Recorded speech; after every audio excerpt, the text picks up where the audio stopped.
Let's create a pivotal impact. Friends in the industry. So the transportation industry is literally the heartbeat of our economies, regardless of where you live and reside on the globe. So without commercial vehicles that are being operated by professional drivers, hauling cargo to all kinds of destinations, the comforts that we as society have become so expectant of would literally be non-existent. But in order for the transportation industry to continue to operate efficiently, the industry and those operating need to evolve as technologies become smarter and the demands literally become greater.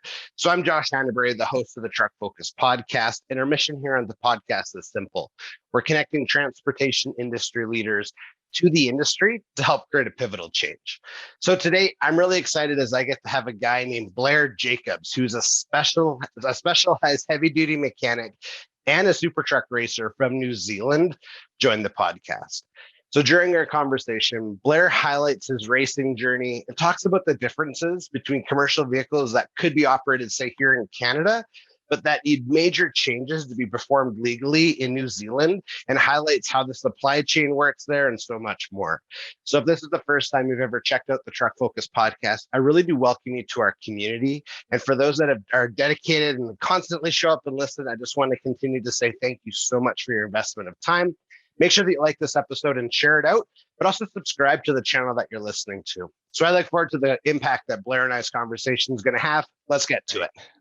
All right, Blair, honestly, welcome to the Truck Focus podcast. Really excited for our interview today for a couple of reasons. First, we obviously, as our listeners will soon hear, we do not live in the same proximity. And we met actually on Twitter, which I thought was really cool. We started a little bit of a conversation there. And I'm just really excited to have you on the podcast, talk about your journey in a couple of ways. So from a mechanical standpoint, but also a racing standpoint, which I think is super cool. So anyway, really glad that you're here. So welcome. Thank you very much. Great to be here. No, I appreciate that. So to start us off, why don't you highlight just a little bit about your backstory, where you are, obviously where you're located in the globe, and yeah, what has your experience been like in the transportation industry? Well, I live in a very small rural town that's about 75 kilometres south of Auckland, New Zealand, which is our biggest city. I used to live in the city, but not too much, so we moved to the nice, quiet outskirts of town. Nice.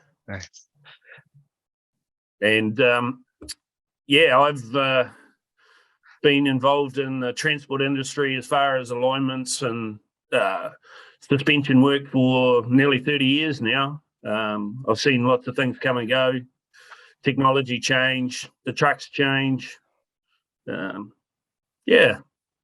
Very cool. Very cool. Yeah, I'm excited to talk about that because I often speak with different levels of professionals that are dealing with different stuff. But when you're kind of sharing a little bit about your history, you're definitely a first in this area where I'm interested to learn, okay, how does that happen, or how did that change, or what came to be here? But before we get there, I'm super interested to know about the racing component of your journey. And is the season still on, or did you guys just finish? No, we finished our last meeting, which was last weekend, and our team ended up third overall. We've sort of hovered around second and third over the years. We've got another truck build that's actually in progress, which is just ongoing from the existing one with what we've learned, and hopefully we'll get the big one NZ at some stage. That's exciting. So again, just based off of our conversation before, it's big rig. So what type of truck are you hauling? Like, what are you racing? Well, we have a Freightliner Argosy. It's powered by a Series 60 twin turbos, runs through an Allison transmission, approximately 1,700 to 1,800 horsepower. We can give it more, but unfortunately, it can't hook the rear tyres. We're speed limited to 100 mile an hour. That's by FIA law, but you get to 100 mile an hour pretty quick, very quick. And that's straight track, or is that round? No, it's on a circuit. We have taken the truck to the drags. Last time we had it at the drags, it did on an unprepped track, it did like 13.6 at 110 mile an hour. Once again, you can't get the tyres to hook up when you're trying to put that much torque through it. But we normally have about 6 meetings a year, and they range January through to now. On average, we have 7 to 10 trucks in the series. There's a couple more being built. There's Freightliners, there's Max, there's Kenworths with Cummins, and Volvos with cats in them, and yeah. Phenomenal, man. Okay.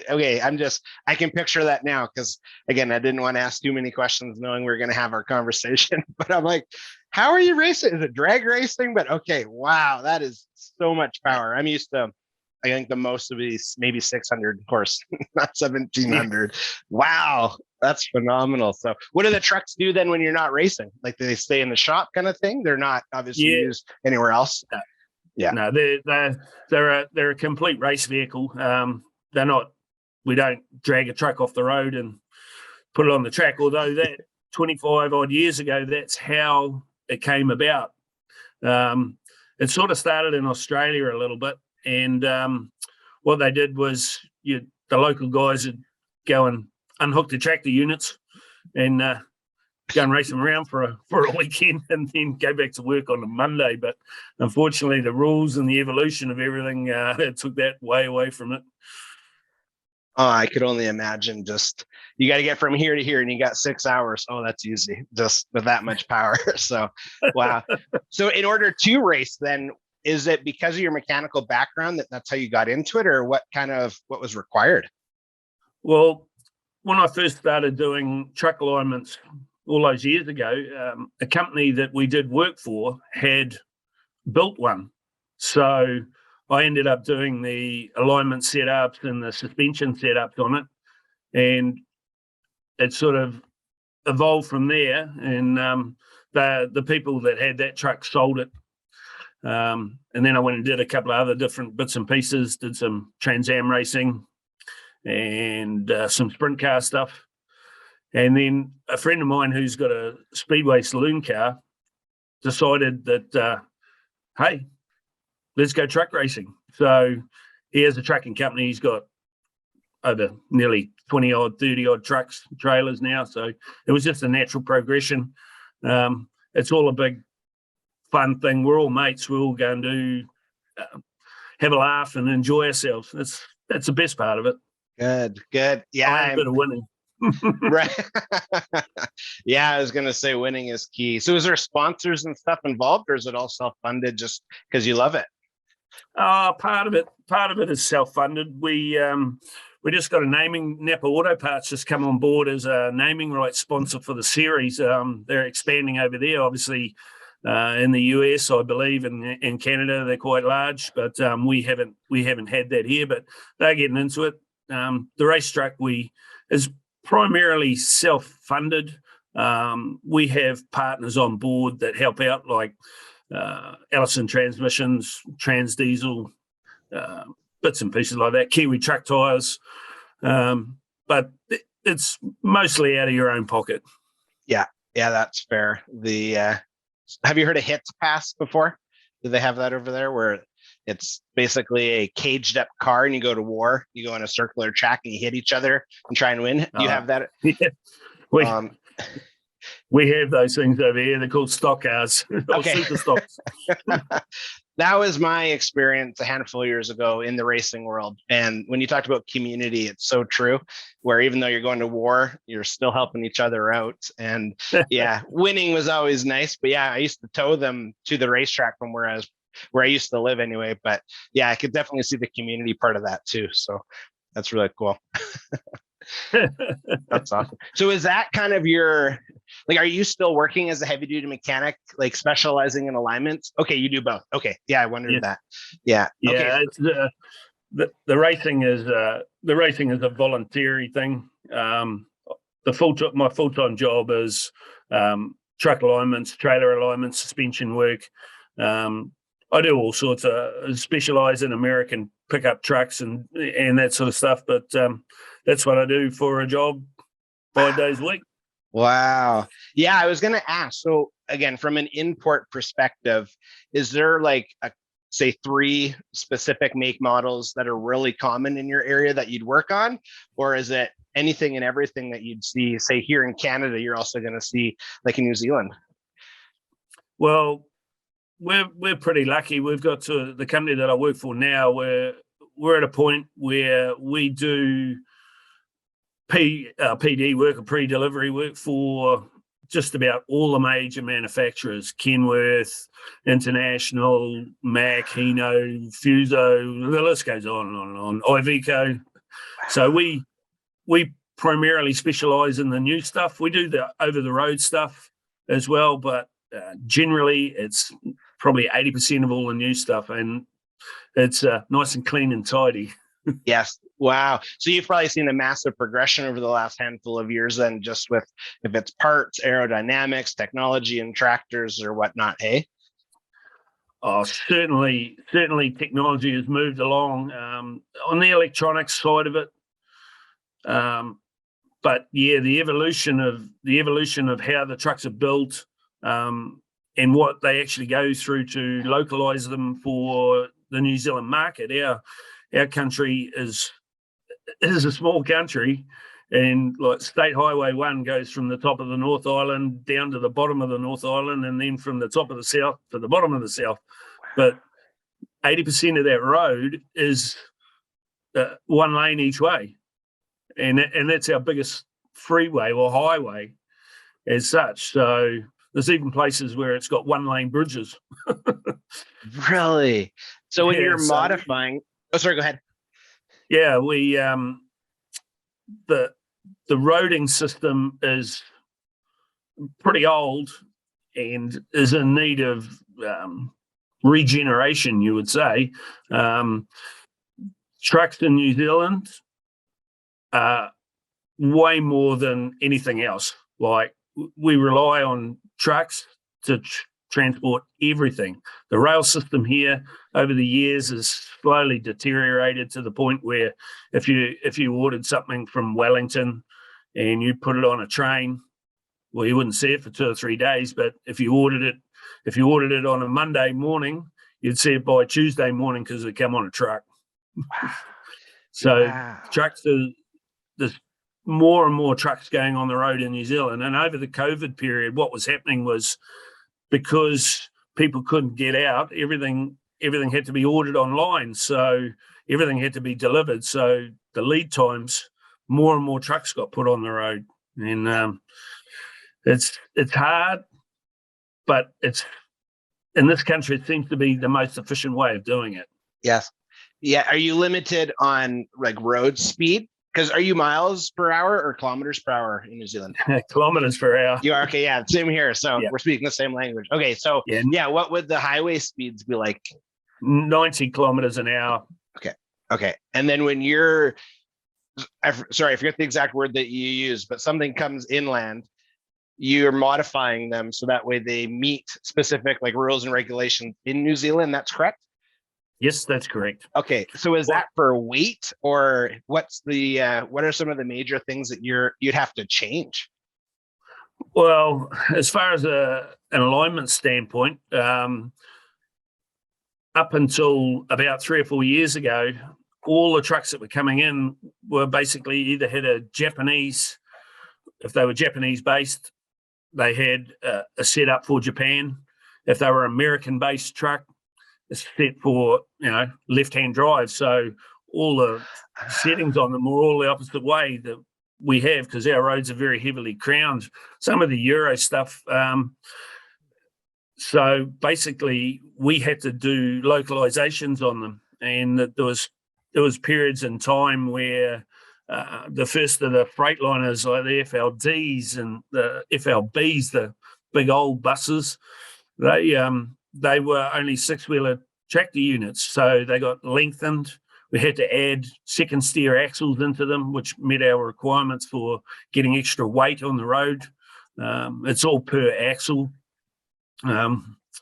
So I did a lot of work with a lot of the Freightliners, and the guy who was actually running that then went on to Western Star, and so we ended up doing some development work for Western Star to twin steer them. We have a lot of twin steers in New Zealand, and most of the trucks are cab over. Okay. It's because they can get longer decks on them, more freight, bigger room. Yes. We've tried with bonneted stuff. You just can't. Yes. It's one of those things. Yeah. Okay. So that makes more sense. Okay. So everything gets converted because we're obviously left-hand side here. So you're putting it on the right-hand. So it's right-hand side drive. Is most of it auto or is still standard, or it depends on what comes over? It depends what comes over and how you spec it.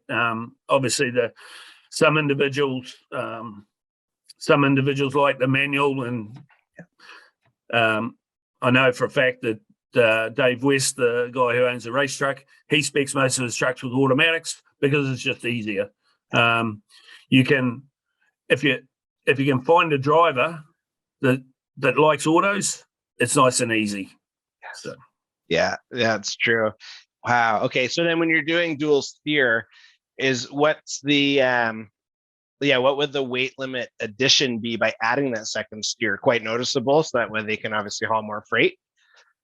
Yeah, you can go up to 25, just about 25 ton on the rigid unit, and then you can stick a 5-axle trailer behind it, and you're up total probably 60 ton now.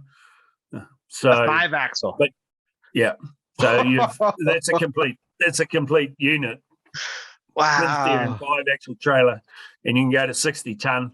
But once again, there's only certain roads that you can travel on in New Zealand. There's restrictions because bridges are not capable of holding that sort of weight. But we have some odd combinations when you look at stuff, especially from the US or Canada, where it's all pretty much a 6-wheeler tractor unit, 2-axle and 2-axle trailer. We don't have that's Tonka toy stuff for us. You'd never be able to put any weight in it because there's not enough axles on the road to distribute the weight. Wow, fascinating. So is it Scania? Is that the name of the cab over? Is that common there? I just see a bunch of pictures on social media and I always like them because I think they look fascinating. So is that a common make there too? Yes, certainly is. Okay. Scania and New Zealand have started up their own entity. They used to have a dealer over here, but they've taken that over themselves. A popular truck now, very popular truck over here. They can supply faster. Volvo and Mercedes are pretty much their competition as far as that goes. The Mercedes is okay. It does have a Detroit in it, so that's a good thing. But the Volvo, the lead time, if you order a brand new truck now, you won't see it for 12 months. And that's happening with just about all the manufacturers, except for Kenworth, because Kenworths are built for Australasia in Australia. So the cab over unit, the K200, is being replaced with the new K220. But if you order a new Kenworth now, you'd see it in 6 months, 7 months. Yeah, it's pretty fast. So how many power units would you work on, say, in a month? Like I'm assuming it's Monday to Friday for the 5 days. So yeah, okay. So how many in a month would you typically be able to work on? Because that's obviously a lot of modification.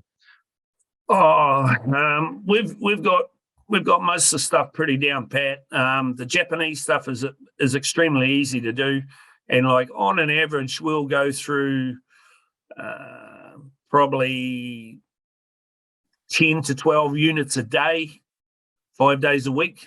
A day. And then we leave, a day. And then we use the Saturdays for primarily doing the over-the-road stuff because that's when their brakes are on. They're not rolling, they're not moving. So we do a lot of that on a Saturday. Wow. But yeah, we pump through some work. Yeah. How big is the shop then? How many people work there? There's 7 of us there at the moment, and we have two half pits. We have a full drive-through pit. We have a 15-ton scissor lift, so you can actually lift up tractor units.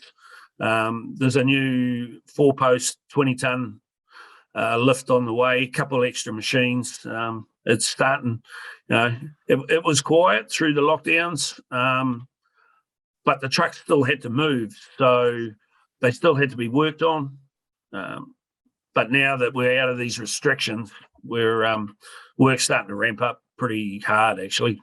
Wow. And do you have a favorite maker model that you like? Maybe not favorite to work on, but when it's all said and done, you're like, okay, that's sweet. Do you have a favorite one of those? Yeah. I've been very partial to Freightliner for a long time now, but unfortunately, with what's happened, is the Argosy is no longer being made. So that was a favourite, but I don't like working on buses. I hate buses. Still got to do them, but nah. Yeah, that's fair. That's fair. No, that's exciting. So from an education standpoint, do you guys identify like your trade as like a red seal mechanic, or what's the trade name that you would, because you obviously had to do some training to get to the point where you're at, and I know you're very specialized. So is that like a designation over in New Zealand? Is that how that works? Yep. Okay. Yeah, we have a national certificate in heavy transport alignment. So we have apprentices. We've actually got we got 3 at the moment at work training through that, and that's what it's become. In the old days, you do mechanical work and you might do the odd wheel alignment, especially on automotive stuff. But the truck stuff has become more and more specialised, and so might have noticed that and then put a national certificate up for it. So at the end of the day, and the way things are progressing with health and safety and all that, if you're not accredited, or you are not don't have any qualifications in it, there's going to be a point where you won't be allowed to work on it, especially suspension wise. The brake stuff is going the same way. Yeah, I'm in agreement with that too. Because ultimately, if something fails on the roadside and it's catastrophic, and it could have been avoided by someone like yourself, obviously, that knew what you're doing, and yeah, that's really important. So from those that are buying the equipment, is the term owner operator common in New Zealand? Like, it is. Okay. So is that a lot of the people that are buying it? Is they just want to start their own trucking business, or is it major carriers, or who's doing a lot of the buying? Mainly the major carriers. The amount of owner drivers in New Zealand is actually probably starting to shrink a little bit. What's been happening over the years, especially in the logging industry, there's a whole lot of guys that had 1 or 2 trucks and they drove their own trucks, but they're being swallowed up by the major companies. They can't compete against them. So a lot of people start undercutting rates, and you go into a war basically, and it's a bit sad because they could have done it better.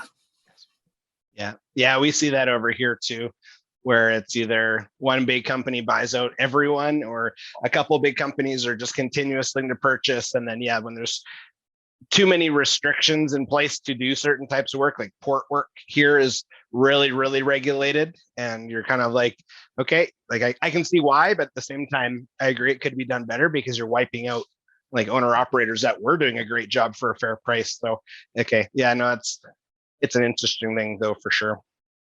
Yeah.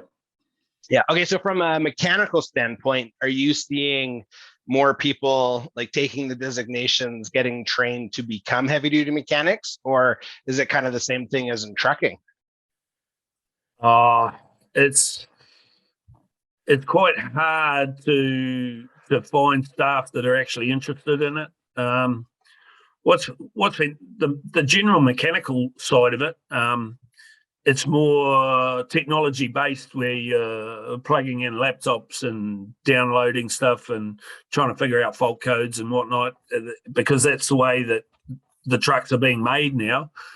So for the younger generation of people who are way more tech savvy than me or just about any of us old fellas, it's good for them because they can relate to it. that sometimes they don't really want to do the dirty work, but unfortunately, that's part of the job. You ascertain what's wrong with it through technology, and then you have to go and do the labour work. Actually fix it.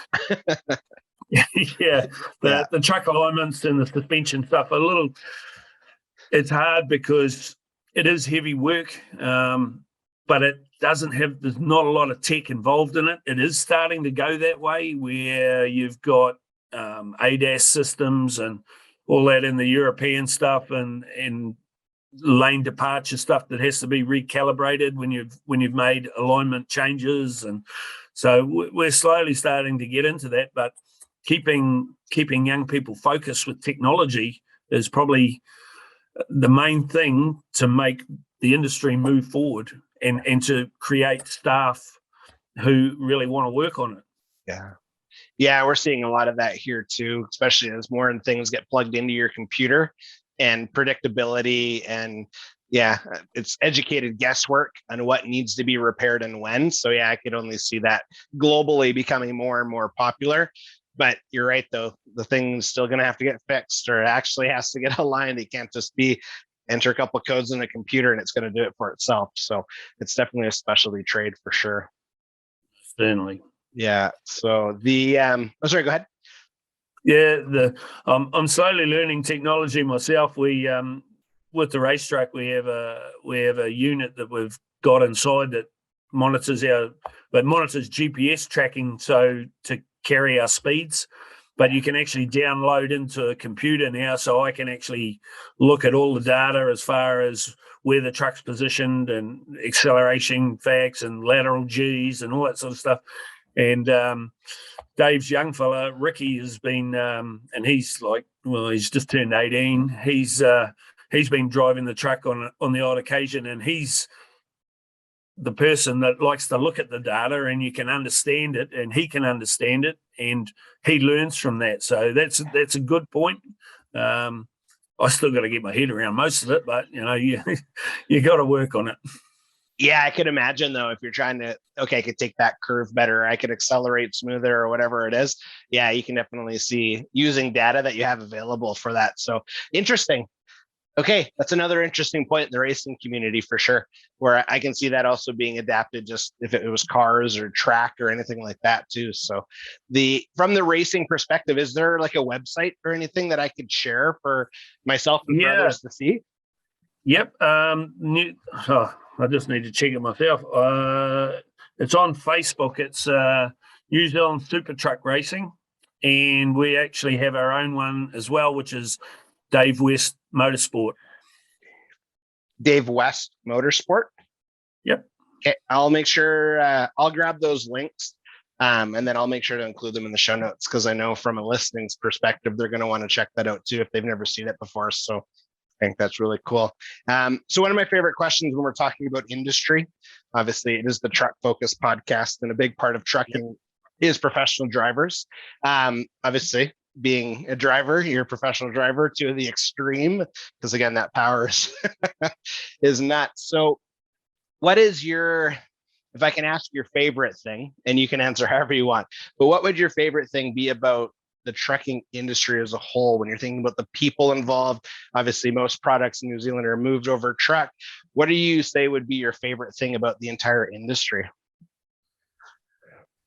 I probably like the trucks themselves. Yeah. And that's apparently I used to watch them all go by when I was a little boy and make noises at them. Mum keeps telling me, but primarily the trucks and the technology in the trucks.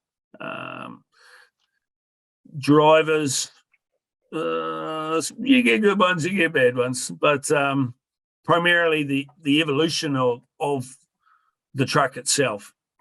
Yes. Now I look at the stuff in the US where they've got autonomous trucks and going, wow, how's this going to work? Yeah, so there's a company stateside called the letter T, the letter U, Simple, and some of the stuff that they're doing with autonomous vehicles is just like, like how on earth are you doing that? But yeah, they're running lanes between certain states, even like on major highway corridors where, yeah, it's completely driverless now. And it's pretty phenomenal what they're, I guess, how far they're getting. And yeah, electrification is going to be another interesting one. And I was going to ask, actually, are you seeing electrification, or is it still mostly diesel? No, 99% of it's still diesel. We do have some electric trucks over here. They're mainly Japanese, around town metro style, smaller trucks. There's a couple of Chinese brands that have brought in electric trucks. To be fair, yeah, I'm not really that keen on them.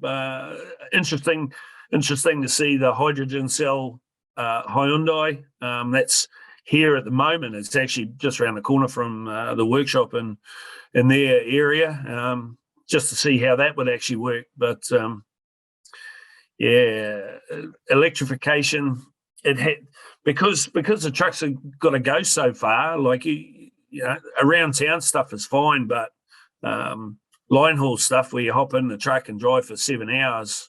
There's no, you can't stop and charge them up. Right. That's right. There's no facility for them yet. There is for cars, but not for trucks. Yeah, exactly. Yeah, I'm in the same mindset. I think in time, like anything, it's going to be there.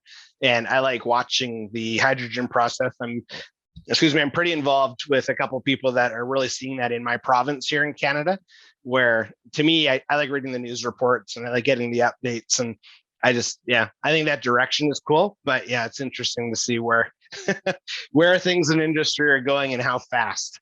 So it'll be good. Yeah, if you look in the last 20 years, how with the onset of technology and electronics, the trucks are getting more and more fuel efficient.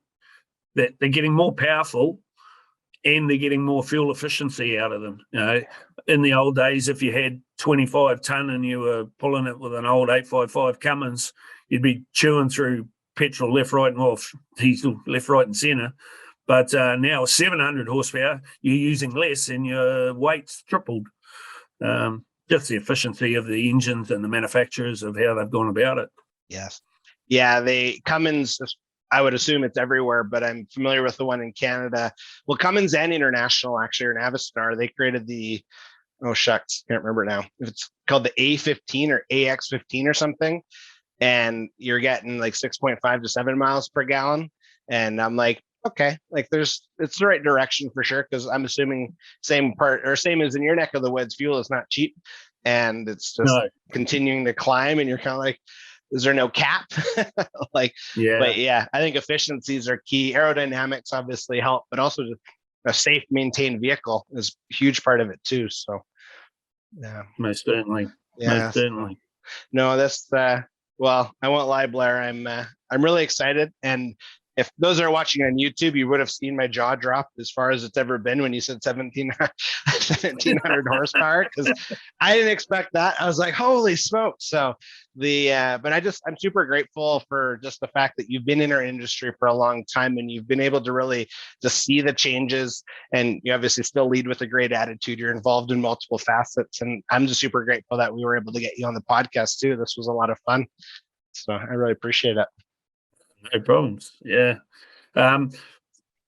The drivers in New Zealand, most of them are really, really good, courteous drivers. There's more and more trucks on the road, so people tend to get a little bit pissed off, you would say, with trucks and being held up and whatnot. But they're still doing a job. And what you're ordering, and when you go to the supermarket and pick up your food, you've got to realise that it had to get there somehow. But as a general rule, most drivers are courteous, safe, and do the right thing. Yeah, and I think that's key. But I agree. We talk all the time. If you got it, a truck brought it, and I think a lot of society globally still doesn't fully comprehend that. They don't realize, like, hey, I'm purchasing that. How to get there? They didn't build it in the back, so it's but yeah, that's an important thing, especially for what you're talking about. Like, you're doing single lane highways or single lane bridge, and just yeah, I can see from just a general passenger vehicles frustration standpoint, but yeah, keeping the bigger picture in mind is super important too, for sure. So yeah, we're having trouble as such in New Zealand, and I believe it's a worldwide thing, is attracting drivers, getting people to get behind the wheel, and actually, it's a serious job. It's not just hop in a truck and drive it. There's a lot of things that you got to look out for, and what's happened here in New Zealand is health and safety has killed so much of it, because what would happen was a man who's an owner driver in the school holidays, his son or daughter would be sitting in the passenger seat going for a ride with dad or going for a ride with mum or whatever. But now you've got to get inductions to get onto sites, and health and safety has really, put a big dent in that. And so the younger generation don't experience that with their parents, or if the parents are drivers, and that's really hard. The pay rates are going up slightly, which is good, but they're still not being able to attract people to get behind the wheel. Yeah, you're right. It is a global situation that, and I think to that point, it's not just bringing product from point A to point B. Like, say, if it's a pin to pin, you got a 40-foot dry van full of goods. That's part of our industry, as you know, but there's the other components here. You need roofing supplies delivered to your house, or you need a garbage bin removed to your car or brought to your condo. All of those parts of industry, they're being impacted because of the same problem that you just described. And yeah, I think that as a whole, we need to look at, okay, how can we get creative to fix it? Because it can't just be like money is a part of it, but money is not going to keep that many people or bring that many people to the industry either. Like, there has to be a little more to it than that, I'd say. Yeah, most certainly. Yeah. So, and one thing for you, you're a bit of an international fan by the looks of it, aren't you? Big time. Yeah.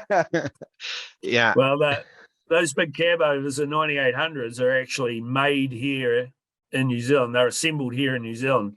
The plant is in Mount Maunganui, which is about probably about 3 hours drive south from where I am, and they're all put together for Australasia over here. So, which is quite a big thing, But I do believe that the amount of cab overs cab over cabs are starting to finish up. So there's another big American brand that with cab overs that will disappear along with the Argosy, with the Freightliner Argosy. So, but it's pretty cool that they're actually made here. Yeah, I did not know that. Because do you pronounce it Bremick or Bremick? Is that are you familiar with that carrier? Oh, that was Brennix. Oh, Brent. Okay, yeah. That picture from the other day. Yeah, that was Brennix. That may be. So I actually have acquaintances here that own a carrier called Bremick, and they run international in Pete's mostly, but they're green and white too, like same branding. And I was just like, what is the chances of that? So anyway, I thought that was really cool. So, but yeah, it's I've been a fan of international pretty much. I don't know. I can't say my entire time in industry, but for quite a while. I got great relationships with some of the guys there, and I just really appreciate how they treat people. And obviously, everyone's going to have a preference of what they like, which is totally fair. I've really hung on to their part or to the brand of international. So, yeah, I'm a pretty loud vocal advocate for them. Very good. Yeah, that's fun. Yeah. The American style trucks are always favourites of just about everybody, until you actually hop in them. Some of them are not that flash to drive. Like if you look at what they're built for, through the US, where you've got these big straight 2-lane highways that go all over the place, they are pokey little roads, and some of them need some attention. Put it that way. Yeah. Well, even like there's the long nose Pete's. There's obviously Well, you mentioned Western Star too, and my experience operating Western Star, like in the north here in Alberta in the oil fields, I'm like, these things were beast trucks. So I started with a GMC cab over, oh man, 15 years ago or something. That was the first like commercial vehicle that I drove. So just getting that close to people because you can was always fun. But yeah. Yeah, like I said, just about everything here is cab over anyway. So you can get up and close and personal with the people in front of you if you like. I love watching the rear view. and our race truck is a cab over, and well, the new one will be a bonneted Freightliner, but the old one is a cab over, and I've always said that. You don't really need to be 2 meters closer to the point of impact at 100 mile an hour. Oh man, that's just so fast. That's just crazy. Yeah. So, but yeah, no, honestly, Blair, I'm just, like I said, I'm grateful. I'm grateful that we obviously could use social media to connect. I think that's really cool. And then, yeah, the fact that you were down when I was just like, hey, what's going on here? So I appreciate it. I appreciate your time. I also appreciate your care for the industry. And that's something that I'm trying really hard just to literally daily push out that message. There's really good people like yourself in industry making a difference every day. And there's just a lot of opportunities to get involved from volunteer, obviously through racing. And I volunteer in different ways to obviously creating a great livelihood. So I appreciate you hopping on the podcast and just, being really kind too, because you didn't have to, obviously you could have told me to, get out of here. Whatever you want to call me, but I'm just, I'm appreciative. And I want to go, I'll hop on the Facebook page after too, because I want to check out some more of those pictures as well. So I think that's pretty cool. No problem. Thank you for the opportunity. It's I haven't done this before. It's pretty cool. So good. Well, you crushed it. It was a great conversation. So I'm I can tell you know what you're talking about too, which really helps the conversation, because then you can just be comfortable through it. But again, like I said, I'm just super grateful, and I think it's pretty funny. So we're in Calgary, Alberta at 16:38, but it'd be 10:38 your time. So I'm basically talking to the future too, which is pretty sweet. So, New Zealand is always in front of everybody. I think that's fascinating. So, but like I said, I just really appreciate your time and just the care that you continue to bring to our industry. And I'm excited for our episode to go live, but thank you so much. This was awesome. Blair, honestly, thank you so much for joining me on the Truck Focus podcast. Your journey is fascinating. I really appreciate the fact that you're able to hop on literally 17, 18 hours ahead of time. It was awesome. And literally when you said 1,700 horsepower, I almost lost my mind. It's just incredible how powerful super trucks are when they're racing. Absolutely amazing. But also the amount of work that you and your team do to convert different components on commercial vehicles. So whether legal, obviously in New Zealand, again, fascinating. So Blair mentioned some components of racing. So I made sure to share the Facebook page in the show notes. So make sure that you check it out. So Blair, thanks again, man. And if this is the first time you've ever checked out the Truck Focus podcast, again, I really want to welcome you to our community. And again, I want to say thank you so much to our dedicated listeners. We really appreciate your investment of time. Make sure that you like the episode and share it out, because Blair's story, his journey, his impact, it's just pretty phenomenal. So thank you again. And as always, let's create a pivotal impact.